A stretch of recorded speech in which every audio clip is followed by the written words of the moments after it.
చిత్తు కాగితాలు ఎరుకొని విక్రయించి జీవనం కొనసాగించే యువకుడి దారుణ హత్య మహబూబాబాద్ జిల్లా కేంద్రంలో జరిగింది.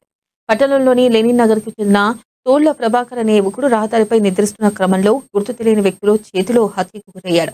అయితే విషయం తెలుసుకున్న పోలీసులు క్లూస్ టీంతో ఘటనా స్థలికి చేరుకుని కేసు నమోదు చేసుకుని దర్యాప్తు చేస్తున్నారు. మృతుడు ప్రభాకర్ అందరితో స్నేహభావంతో కలిసిమెలిసి ఉండేవాడిని. హత్యకు గురి కావడంపై స్థానికులను కలిచివేసింది. అయితే గతంలో ప్రభాకర్ తల్లిదండ్రులు సోదరుడు మృతి చెందడంతో ఒంటరిగా ఉంటున్నాడు.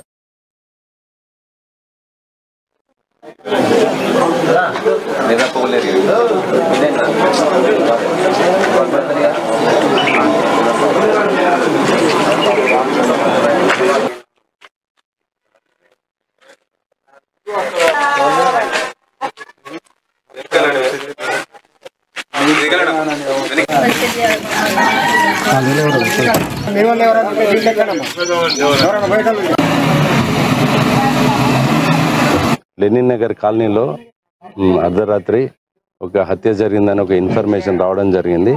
రాగానే వెంటనే ఇమీడియట్లీ పోలీసులు ఇక్కడికి వచ్చాను. అతను ఎవరని తెలుసుకుంటే మృతుడు తూర్ల ప్రభాకర్ అని తెలిసింది. ఒక 30 years ఉంటుంది ఏజ్ అబౌట్.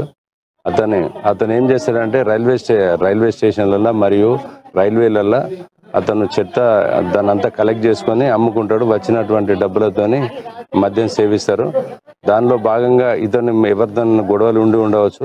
రాత్రి వర్షం పడుతుంటే ఒక హత్య జరిగిందని కంప్లైంట్ రాగానే ఇమ్మీడియట్లీ రావడం జరిగింది. అదేవిధంగా గౌరవనీయులైన మహబూబాబాద్ జిల్లా ఎస్పీ సార్ క్లూస్ టీమ్ని మరియు డాగ్ స్క్వాడ్ను కూడా పంపించడం జరిగింది.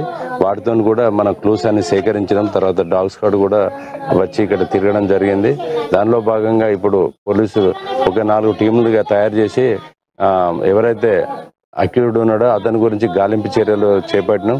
తప్పనిసరిగా త్వరలోపల అతన్ని పట్టుకొని కోర్టు ముందు ప్రవేశపెడతాం. లెనిన్ నగర్ కాలనీలో